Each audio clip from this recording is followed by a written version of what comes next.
Bonjour et bienvenue dans ce nouveau numéro intitulé La question du jour. Chers internautes, chers téléspectateurs, chers abonnés, nous vous retrouvons désormais chaque mardi à 12h30 sur MDI Kado TV, Toloba Ponaekolo. Les bourses de l'État congolais sont-elles des risques ou des opportunités à saisir? C'est dans cette optique que nous allons aborder l'aspect des réalités que vivent les étudiants congolais à l'étranger, le cas récent de Cuba. Alors, pour en parler, chers internautes, nous recevons le médecin finaliste, M. Ben Atiango. Avec lui, nous allons parler et discuter un peu. Bonjour Ben. Bonjour mademoiselle Ikando. J'espère que tu vas bien. Nous allons parler aujourd'hui de la réalité où vous aviez été quelquefois victime à Cuba lorsque vous étiez parti pour les études où l'État congolais vous avait octroyé la bourse. Est-ce que vous pouvez nous en dire un peu plus pour éclaircir à nos téléspectateurs? D'accord. Déjà, merci pour l'invitation. C'est vraiment un privilège de pouvoir être ici avec vous pour parler de ce que nous avons eu à vivre là-bas à Cuba. Pour la petite histoire, moi je suis de la génération 2014. Donc nous étions la seconde vague d'étudiants à être envoyés à Cuba pour les études de médecine.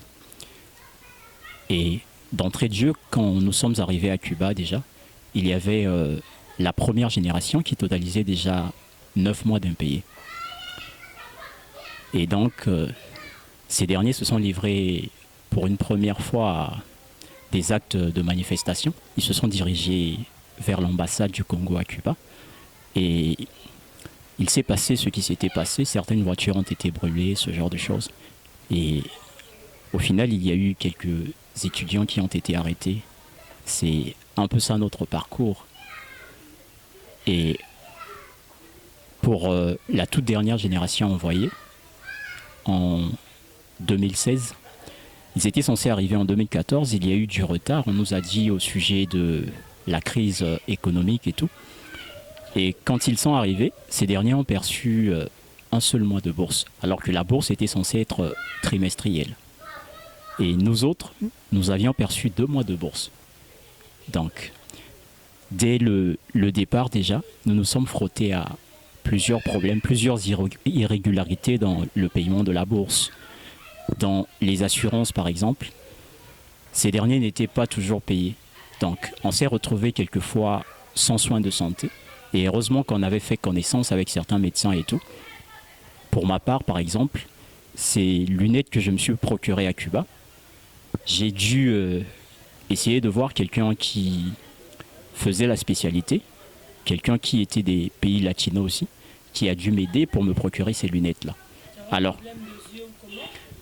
dès que j'ai commencé la médecine, ça allait.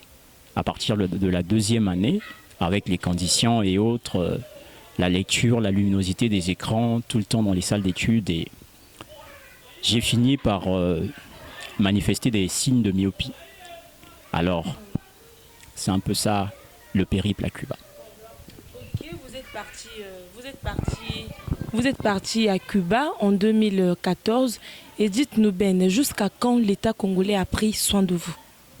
Puisqu'il était question que l'État prenne votre charge jusqu'à ce que vous seriez de retour au pays.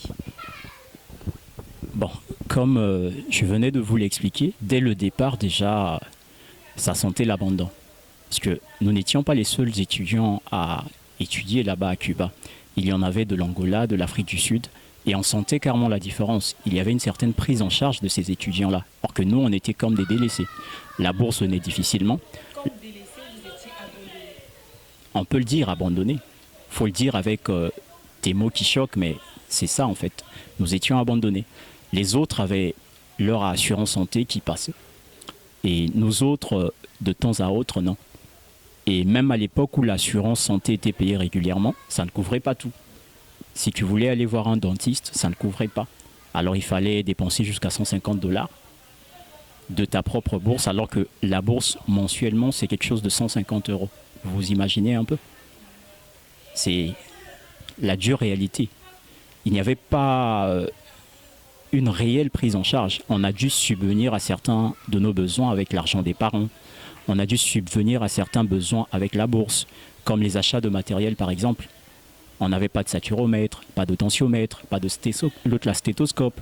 Alors on était censé tout payer par nous-mêmes.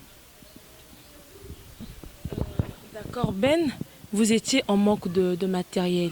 Mais vous, de votre côté, vous êtes sorti finaliste. Aujourd'hui, on vous attribue le poste ou encore l'appellation de médecin généraliste. Est-ce que vous aussi, malgré toutes ces tracasseries, les parents ont pu vous envoyer quelque chose pour que vous vous procurez de certains matériels? Et quant aux autres, qu'en est-il d'eux?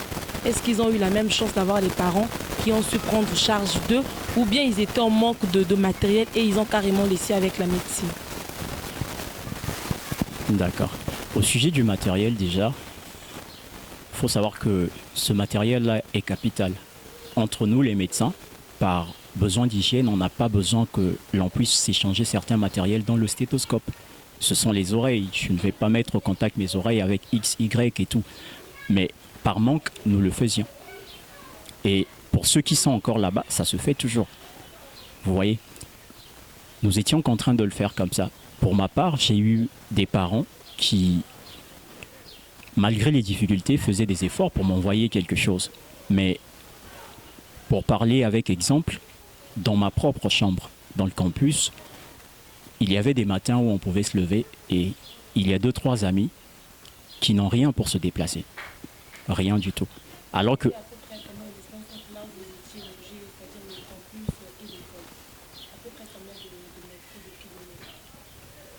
On dira plusieurs. Pour ceux qui savent, nous étions à Sieni-Boyero. Alors pour aller jusqu'à là où se trouvent diverses universités, je dirais des instituts, c'était pas facile du tout. C'était du genre partir d'ici où nous tournons l'émission à Masiengo jusqu'au moins au stade Massamba Débat. Vous imaginez. Alors personne ne pouvait oser le faire à pied aussi, vu les structures, c'est pas la même chose qu'ici. Surtout en période de confinement, là où il y a eu des pénuries de pétrole, avec la situation du Covid et tout, je vous assure que c'était vraiment compliqué pour les étudiants là-bas. Et d'autres étudiants d'autres nationalités ont bénéficié de l'aide de leur gouvernement. Et nous, comme d'habitude, nous étions abandonnés. D'accord, Ben, nous savons tous que du moment où l'État congolais prend cette prise en charge-là d'envoyer les étudiants congolais à l'étranger, c'est pour que vous soyez, vous, logés dans les campus. Est-ce que ça a été le cas? Est-ce que chacun, vous étiez en colocation? Est-ce que vous partagez des mêmes chambres avec les autres? Ça se passait comment en fait, votre mode de vie? Est-ce que vous étiez réellement dans des campus ou chacun se débrouillait à sa manière? L'essentiel est que vous tous, vous y arrivez sur le terrain où les cours étaient dispensés à l'université. Bon, déjà, selon la loi cubaine, les étudiants étrangers étaient censés résider dans les campus. Mais il y a des différences de classe et autres. Certains n'étaient pas d'accord d'être soumis aux conditions qu'il y avait aussi dans ces fameux campus. Parce qu'il y avait des chambres de 8 personnes, des chambres de 10 ou 14 personnes. Alors vous imaginez un peu, plusieurs nationalités, plusieurs cultures et tout. Partager cela, c'était assez compliqué. Alors pour ceux qui avaient les moyens, ils habitaient hors du campus. En plus de la qualité de la nourriture que... Bon, vous comprenez par là que c'est indescriptible en fait. Chers internautes, chers téléspectateurs, si vous nous rejoignez, bienvenue avec Ben Atiango. Nous nous échangeons sur les réalités lorsqu'il fut étudiant, si on peut le dire comme ça. Nous discutons sur les réalités qu'ils ont vécues à Cuba lorsqu'ils furent partir pour les études. Ben, médecin finaliste à Cuba, malgré tant de souffrances, tu as pu être... Je ne sais pas l'expression qu'il faut employer. Tu es sorti, je dirais peut-être vainqueur avec ton diplôme qui certifie que tu es médecin généraliste. Alors Ben, par là, tout simple, je veux justement savoir que nous aurions appris autrefois qu'il y a eu des manifestations à Cuba.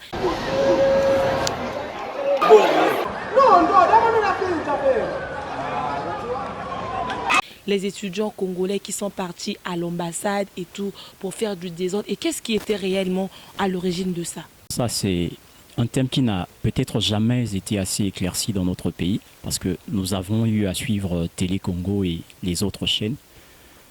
Et nous sommes aussi passés sur d'autres chaînes internationales, comme la chaîne américaine CNN. Sur France 24, nous sommes passés, TV5 et tout. Mais il n'y avait pas assez de clarté en fait sur l'origine de ce que les gens appelaient pagaille. Et surtout sur les étudiants qui sont rentrés pour certains injustement. Donc, comme je vous ai dit au départ, nous avions des problèmes avec le paiement des assurances, de la bourse. Alors à l'époque, nous avions battu notre propre record de mois d'impayés à Cuba. Parce qu'autrefois, c'était des étudiants d'autres nationalités que je ne vais pas mentionner qui détenaient le record de nombre de mois impayés à Cuba. Alors, nous sommes allés jusqu'à 27 mois sans bourse. Donc, nous avions battu, je crois, de 9 mois ce record. Et donc, avec les conditions qui étaient inhérentes à ces études-là à Cuba, avec les assurances qui n'étaient pas payées, nous étions contraints de faire quelque chose. C'était par souci de soi, c'était par patriotisme, parce que tous ceux qui ont participé à ces événements, ce n'étaient pas des malfamés. C'était des personnes qui voulaient faire valoriser leurs droits. C'était des personnes qui voulaient lutter. Et il y a eu quelques-uns qui étaient arrêtés, soi-disant. Oui, il y a eu plusieurs qui ont été arrêtés. Et par la suite, ils étaient libérés. Ils ont été libérés, oui. C'était pour nous calmer, pour nous tremper. Et lesquels ont eu à jouer pendant ce temps de désagrément? Est-ce que c'est l'État congolais qui appelle le gouvernement cubain ou bien ça se passe entre les Cubains et les Bon, jusqu'ici en tout cas, nous ne savons pas, bon, je parlerai de moi, nous ne savons pas de qui émanait cet ordre-là, que des étudiants soient rapatriés. Nous ne savons pas. Parce que nous nous sommes approchés des Cubains, et selon eux, c'était l'ordre de notre gouvernement. Et quand nous nous sommes approchés de l'ambassade, on nous a dit que ça venait des Cubains. Alors c'était un jeu politique dans lequel nous étions plongés, que jusqu'à présent nous n'avons pas la réponse. Mais la raison de tout cela, c'était la maltraitance, la souffrance. Nous en avions assez et nous voulions être respectés par le gouvernement. Est-ce que tu te sens vraiment, tu es vraiment à l'aise? Quand je te rappelle de l'histoire, tu te sens un peu submergé, emporté? Est-ce que jusqu'alors l'histoire est très choquante? Ou bien vous avez pu surmonter parce que vous êtes déjà rentré au pays? Non, mais aujourd'hui j'ai surmonté, oui. Je suis au pays, oui. Mais en esprit, je suis toujours avec ceux qui sont là-bas. Ceux qui vivent encore cette souffrance. Ceux qui viennent de recevoir 3 mois et qui vont certainement passer 6 mois sans être payés. Alors je suis de cœur avec ces personnes. Et d'accord, Ben, médecin finaliste après tant de souffrance à Cuba, est-ce que depuis que vous êtes revenu au pays, depuis que vous êtes rentré, qu'est-ce que le gouvernement congolais vous a donné? Qu'est-ce que vous avez su? Est-ce que vous travaillez? Est-ce que vous bénéficiez des stages? Est-ce que vous avez fait depuis votre arrivée ici? Bon, jusque-là en tout cas, il y a plusieurs incertitudes en fait sur notre avenir. Parce que nous sommes arrivés et nous étions censés être reçus au moins par ces personnes pour nous orienter, pour nous dire quand est-ce que nous allions commencer avec les stages. Mais à notre plus grande surprise, ceux qui devaient terminer leur stage en octobre ont dû entrer encore dans un jeu que jusque-là je ne comprends pas. On leur a donné 6 mois de plus de stage. Et jusque-là, nous sommes là. Ça fait 3 mois que je suis ici au pays et il n'y a pas d'information, il n'y a pas eu réunion avec les autorités, rien. D'accord. Et quel est le message que vous pouvez donner à l'endroit des étudiants, des parents, de l'État congolais en particulier? Bon, déjà à l'endroit des étudiants, j'aimerais simplement leur demander de rassembler toutes leurs forces, principalement ceux qui sont à l'extérieur. Je m'adresse là à ceux de Cuba et ceux qui sont en Russie, qui ont aussi plus de 30 mois d'impayés. Je leur demande de rassembler leurs forces, de finir avec leurs études, de réussir à la mission primordiale qui est la leur, obtenir leur diplôme et à viser ensuite. Et au sujet des parents, premièrement,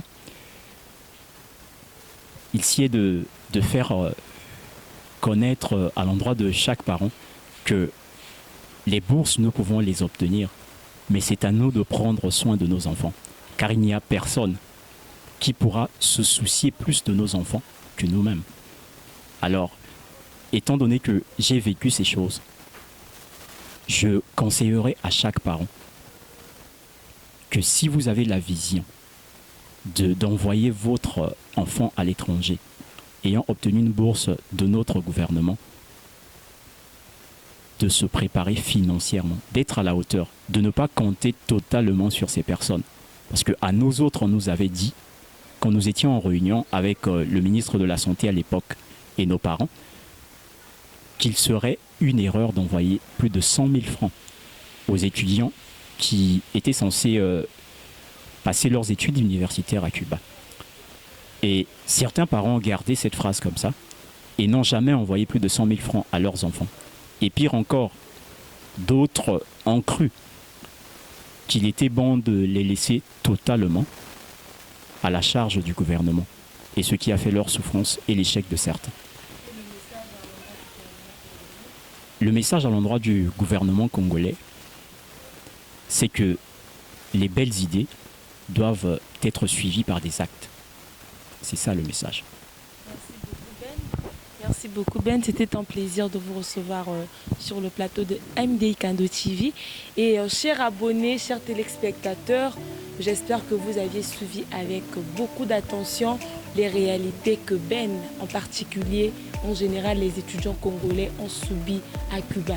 Le débat continue, justement, continue avec les commentaires. Si vous aviez des prépositions, si vous aviez des idées et autres, continuez et abonnez-vous, partagez, likez. N'oubliez pas surtout d'activer la cloche de notification pour ne rien rater sur MDI Kando TV. Je vous dis à plus et bye bye.